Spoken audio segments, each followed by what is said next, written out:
Welcome to today's episode of Financial Fluency. Today I have Gemma Went with me. Gemma lives in England, has a beautiful accent, and has an awesome business academy that I am so excited to share with you. Gemma, welcome to the show. Oh, thank you so much for having me. Well, I'm really excited to actually talk to you in person. Well, I'm putting air quotes around in person since we're on Zoom and you're in England and I'm in America, but this is as close to talking in person as we've gotten. And we've been in touch for a long time now online. We have. We've kind of circling each other in different groups and different kind of situations. So it's lovely finally to speak to you face to face. Yeah, you too. And I know a bit about your story from reading things different places. I know that you are a social media specialist and that you help lots of businesses, small businesses, that you've worked with bigger businesses. But could you tell us some of your story, how you got to where you are right now so that the listeners and I can fill in the gaps that I don't know? Yeah, absolutely. Well, this business I've had for about 3.5 years now. And it wasn't planned. I have had a business before, but that was sort of way back 10 years ago-ish. And then I worked in-house. So then I was employed. But I found myself jobless 3.5 years ago. And I was also pregnant at the time. And I was a planned single mum. So I was a little bit stuck and a little bit worried. So I thought that the only way I was going to be able to support us, because, at that point it was too late to employ me because I was pregnant, very, very heavily pregnant. It's a hard time to go job hunting. Yeah. Exactly. Hire me for a week before I go on maternity. I know, and then I'm off. It was but yeah, so I realized that starting my own business again was my only choice. So I did it really quickly. So I kind of started this consultancy. I knew what I wanted to do. Started this consultancy, got my website up, got everything done before I had my son.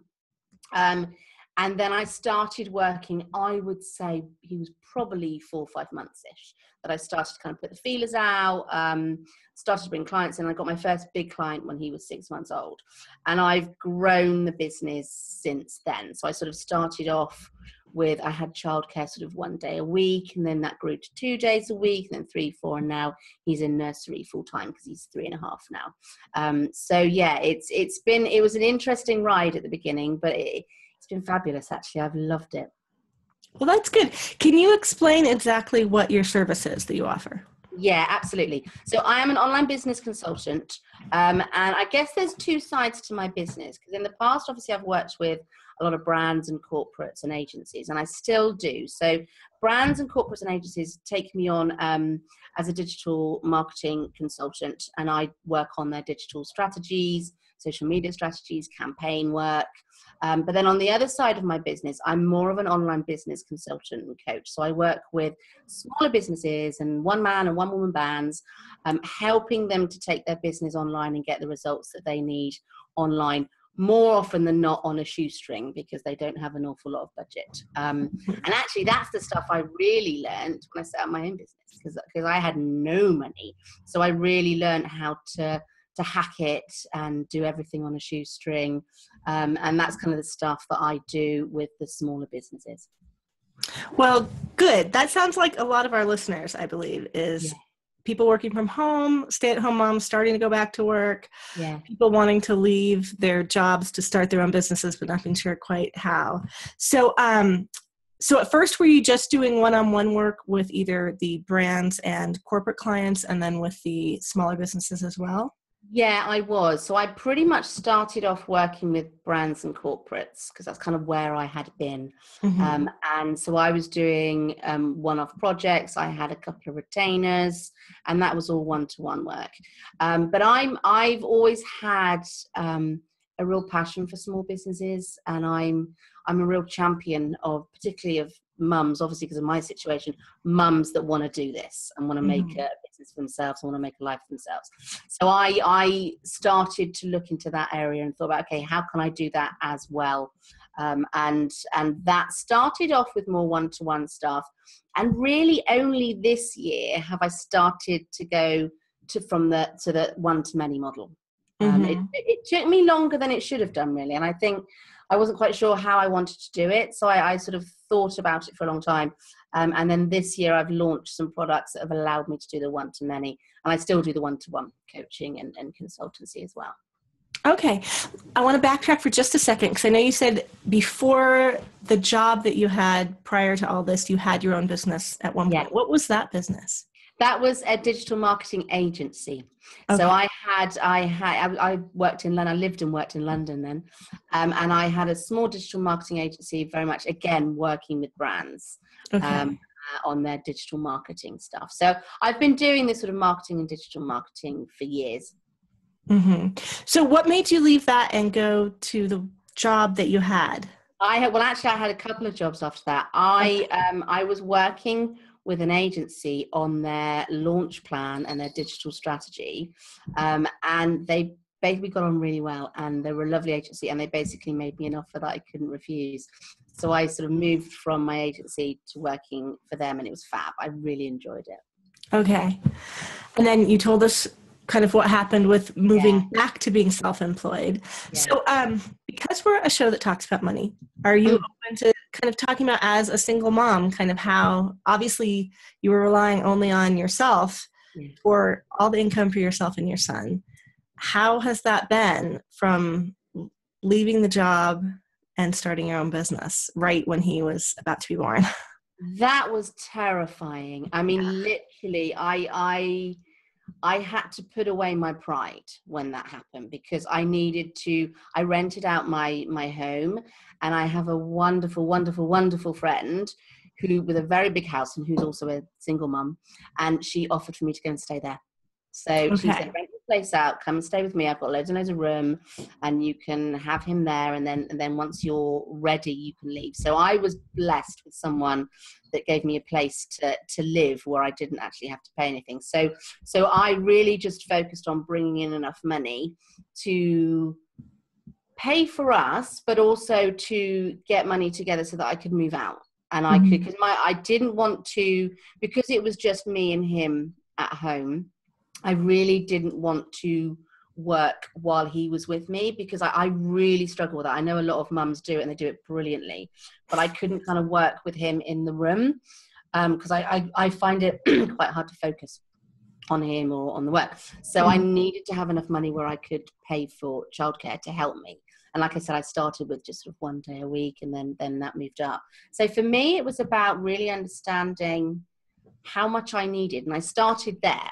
Right, how much do I need to get a deposit together, rent a place? And I picked a new town close to my mum so that she could help with childcare as well. How much I needed to rent there, how much of a deposit I need, and how much I needed to kind of keep us going. And that was just my goal. So it was like, right, I need that much every month. I need this much money.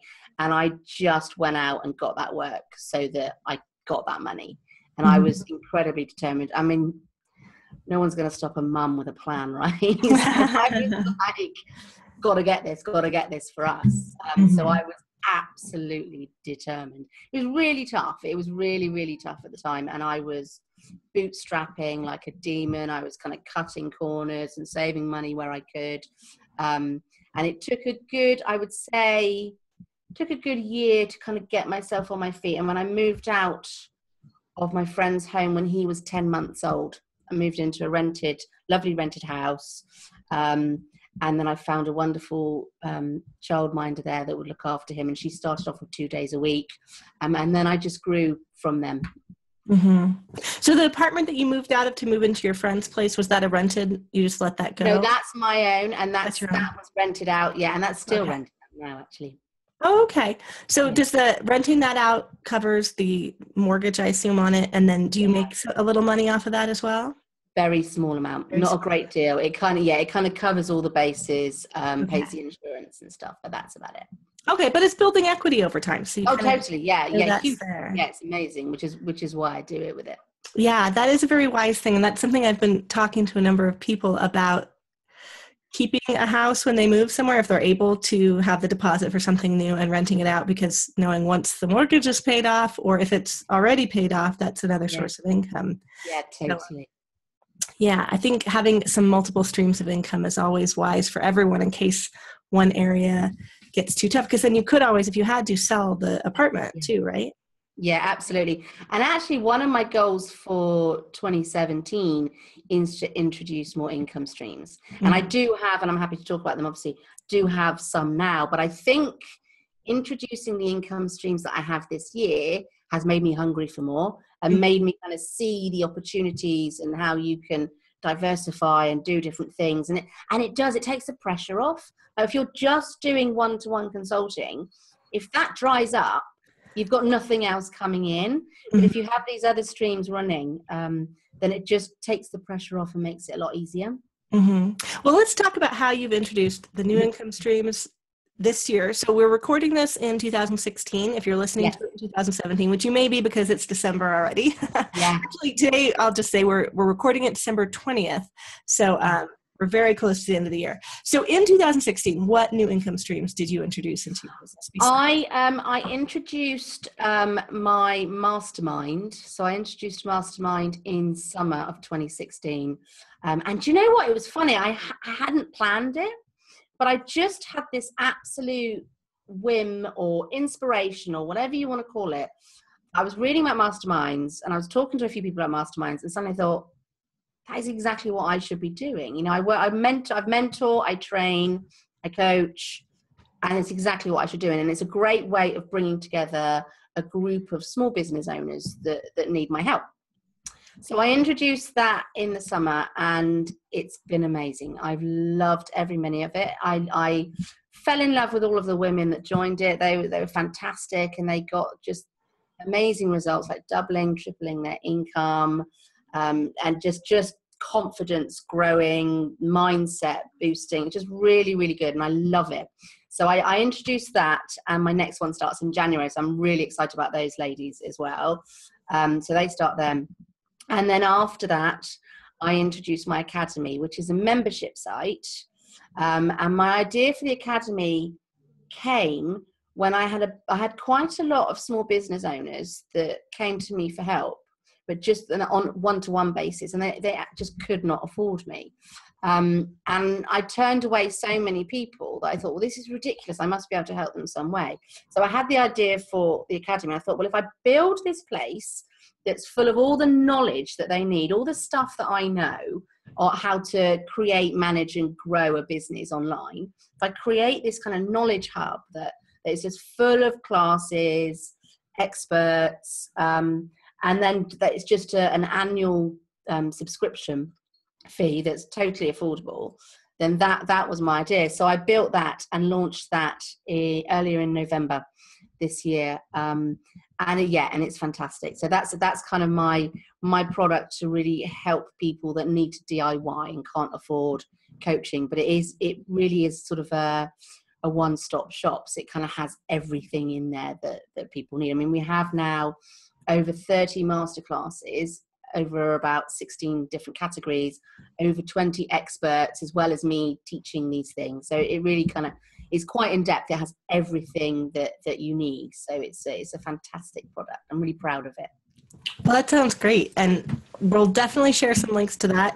When is it opening again, that one? The doors are open again next month. So in January 2017, the doors will be opening again. Okay. And for the mastermind that you were talking about, you said it was a 6-month mastermind. Is that right? Actually, it was a 6-month mastermind to start off with, but I've reduced this one to 4 months because I'm actually using a 90-day framework. And so what I've done is I have a month of strategy with them. So looking at their business model, their business strategy, income streams, how all of that is organized. And then we use the 90-day plan to implement it together. So it's over 4 months. That sounds good. I like quarters. Yeah, I do too. It really works for me. Mm-hmm. And I think just financially, it's a good plan because here in the States, at least you do quarterly taxes. So it's a good time to add up what's happened in the first quarter and make plans for the second quarter. And I like that a lot. So are doors open to that, or is that already sold out for January? That is already sold out for January, yeah. But I will be running it again because I do love it. I love it so much. So I might do it 2 or 3 times in a year. So I will be running that again. And I can give you the link to that as well, because people can just join a waiting list if they like the sound of it. And I'll get in touch when I'm opening it again. Okay. So the mastermind versus the academy. So the mastermind, more hands-on, people get access to you, right? Yeah. Okay.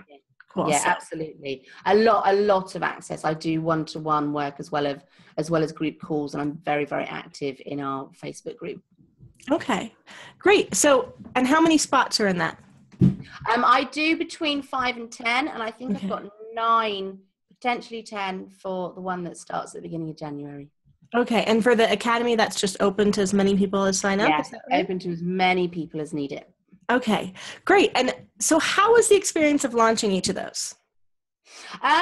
The mastermind, really easy. I didn't do a big launch. It was very, very low key. I put it out to people that already knew me. I kind of figured if someone was going to invest in the mastermind, they probably already need to know me and trust me, because that's a bigger investment. And, you know, we really work closely together. So you've got to have that connection and you've got to have that trust.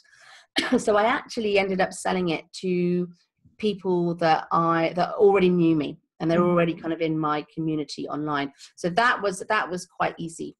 The academy had a big old launch, and I followed Bushra Azar's sold out launch framework for that, because I love her dearly, and I love the idea of her framework. So I used that for my launch of the academy, and it was huge. It was absolutely huge. It's a monster, a big launch like that, but it was brilliant. And Bushra's framework really helped me to kind of streamline that and organize it in my own head. Well, that's good. I love Bushra too. We've interviewed her. I've interviewed her on this show before. Sometimes I use the royal we for this show. My other podcast has 2 other hosts, so I got used to being like, whoa, we do this. Yeah, and I actually was in the sold out launch with you. Yes. But I was one of the people who did not actually launch during the time. I have every intention of at some point launching, but I definitely have some resistance to it. I think it is that idea of there being this mammoth monster that you have to tackle, and you have to do all these things timed out, and I've struggled with it. But I'm glad to hear that you followed the framework and that it worked for you. Yeah. That's fantastic, and that you're going to do another launch in January. So I am. I'm not going to do one as big as that, though. I think what I'm going to do is streamline it, because actually I find them quite overwhelming and stressful. Yeah. So I want to streamline it and do something that I'm really comfortable with. I think that sounds like a good idea. Yeah. I think it could put a lot of pressure on to have these massive expectations and have so many moving parts in a launch. So absolutely. Yeah. So for the people listening, and again, since we're a financial show, what kind of results what can they expect from being in your program, in your academy, and what kind of results have people seen from it? Gosh, do you know what? The variation of results are quite broad, because it's not just monetary, which is obviously the main one. It's always the main one, and that's always the forefront of my mind. But what I've seen with a lot of the people, because obviously we only launched it last month, so the members have been in there for about a month and a half, right? But what I've really seen is an increase in confidence. There were a lot of people that were just completely confused and overwhelmed and baffled by the whole online space, online tech, what you should do, what you shouldn't do. And my whole thing, my sub brand, as you know, is Simply Smart, and my whole ethos is to make things as smart and as simple as possible, so that people can just get on and do it and get the results they want. So I've tried to simplify as much as I can in that. And what I found from some of the members, I mean, I've had some amazing feedback, but they've said, it's exactly what they've been looking for, because it teaches them everything in a really easy way that doesn't kind of scare them or overwhelm them and make them think that they're kind of techno Luddites and they have no idea how this digital world works. So I think for me at the moment, the biggest thing is confidence. And I've had one lady, so one of the things that I do is to really encourage people to complete the masterclasses and get stuck in. Every month I give the member that completes the most masterclasses that month a free strategy session with me. Nice. It works really nicely, actually. And I had a lady called Linda who's fabulous. She's in the States, actually. And she completed all 32 masterclasses in a month. Wow. It was incredible. And she's basically gone from, because she has had an idea for a membership site. So she used everything in the academy to get all of that set up and ready. And she actually got herself so kind of up to speed with it all that she has now launched it. So it's basically brought forward something that she's been putting off for a while and didn't quite have everything that she needed to do it, and she's just gone ahead and done it. So it's given her that self-confidence and that boost and that kind of support to push her through that. So I'm absolutely delighted with that, because that's exactly what I want it to do, is equip everyone with everything that they need to do whatever it is they need to do online. So yeah, I'm thrilled with that. That's great. I think that's one of the hardest things, is actually going from idea to having the thing, like a lot gets lost in planning and process a lot of times. That's one of my problems, is I keep wanting to fiddle and I keep wanting to change things. Actually, right before we got on this call, I was working on re-recording some of the videos for my own 6-week course. Yeah. I thought I would launch with Bushra's thing, and I still haven't. It's part of my membership group right now, but I was like, I need to redo the videos. I need to add some more things. And I think so many of us a year can pass. A year. Totally. And we're our own worst enemies for that, right? I mean, I'm a terrible perfectionist, which I'm so surprised I even got the academy out, to be honest. I am such a perfectionist. And I kept tinkering with that. And I was like, oh, it's not ready yet. And I completely get that. Once it was out, I kind of realized, because I launched it, and I saw so many things. I was like, oh, no, I'm not quite happy with that, and I want to change that. And then everyone just fed back how wonderful it was. I thought, I don't even know why I was worrying or wasting my energy on that. So one of the lessons I learned from it is done is better than perfect. And that's one of my little lines that I use on myself when I'm doing that. It's like, done is better than perfect, because it means you just get it out then. Yeah. And you know what? I was recently listening to an interview that Denise Duffield Thomas did. I think it was maybe Adrienne Dorison's, her School of Self-Mastery podcast. And she was saying how when she first did her Lucky Bitch Money Boot Camp, she recorded the videos with a friend. They both paid to have the videographer come, and over the course of a couple of days, they recorded together.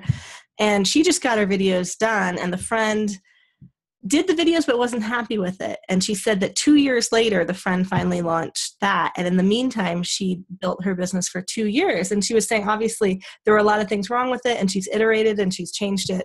But she had that whole 2 years. And during the course of those 2 years, she made quite a lot of money from the course, and then relaunched it once she decided to give it a whole facelift. But that point really made me think, because I've done that myself too, where I'm just like, it's not quite ready. And then a year passes, and I'm like, well, I just got it out of there. I could have learned from feedback and then iterated as I went along. You can always evolve, and you can always iterate it. And I think Denise is such an amazing example of someone that just does it and just gets it out. And she's done so incredibly well with that. Yeah, it's pretty impressive as far as products go, especially for someone who really has one main product. Yeah. I mean, she has her books that lead you to it and has, a few different things, but for the most part, and she does some speaking, I think, but it's a pretty simple setup, and yet it's worked really well. Yeah. So I do point to her as a good model for business. I do. I do.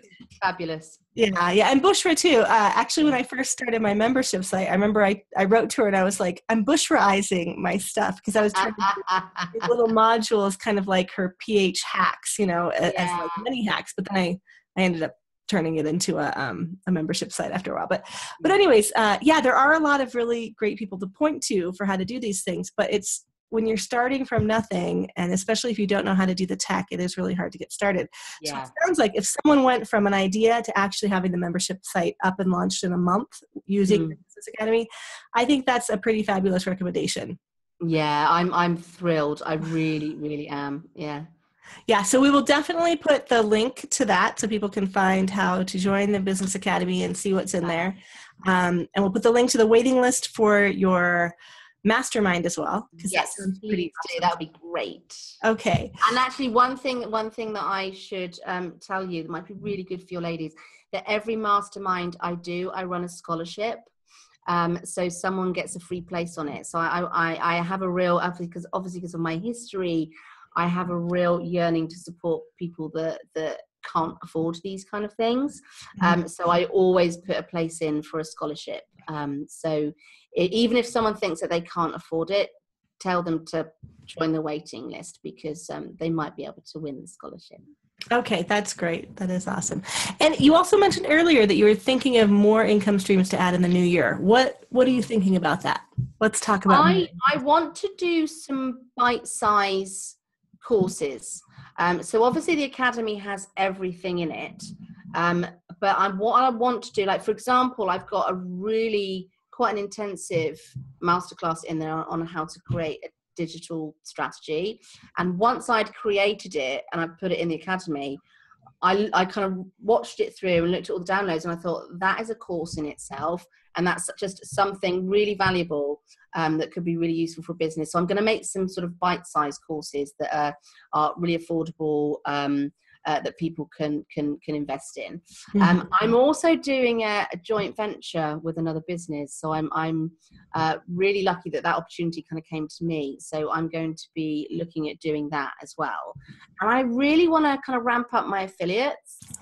So I love affiliate marketing. I didn't used to get involved with it, but I think for me it's because I needed to find products I really believed in to sell them.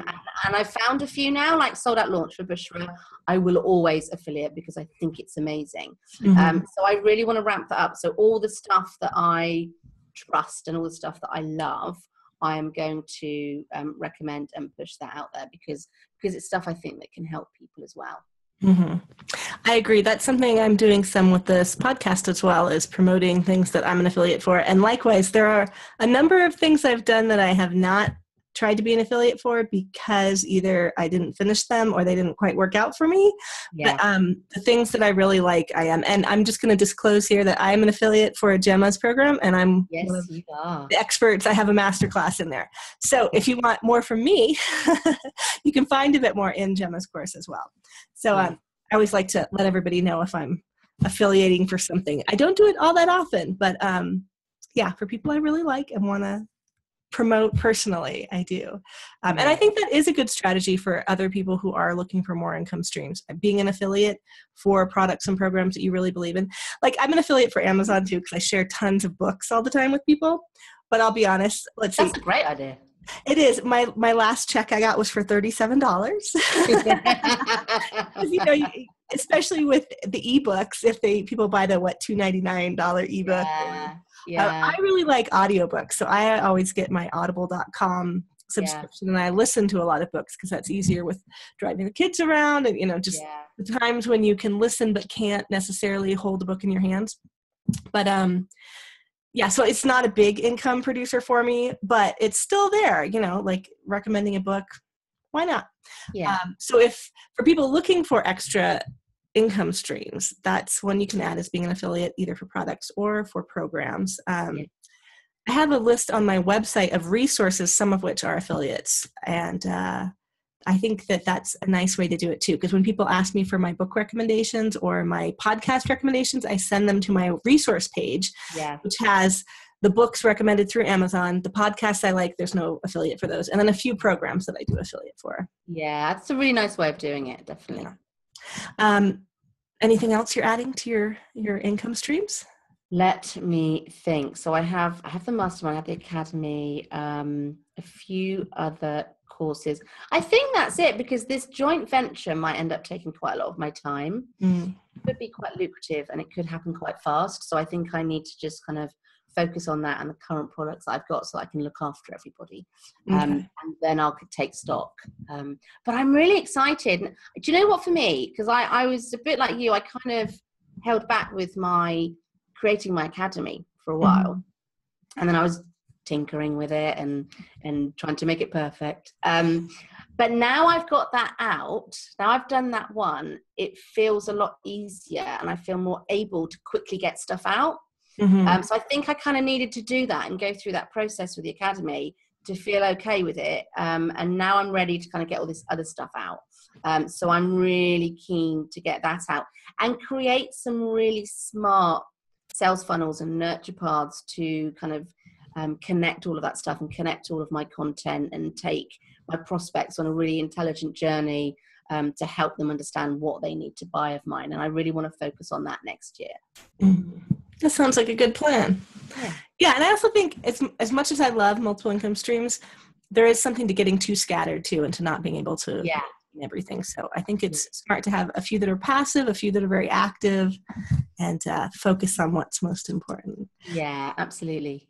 So Gemma, thank you so much for joining us today. I think this was a great story, especially the single mom without a job, starting a new business. I think that's something that some people will be able to relate to, or if not relate to personally, it's a fear a lot of us have.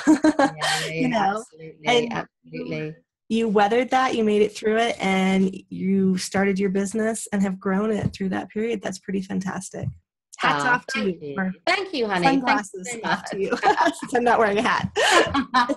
And thank you for having me on. It's been lovely. Yeah, it's so nice to catch up with you and chat in person. Yeah. So we will get this out and share your links, and I will see you on the internet. Perfect. Thank you. Bye. Bye.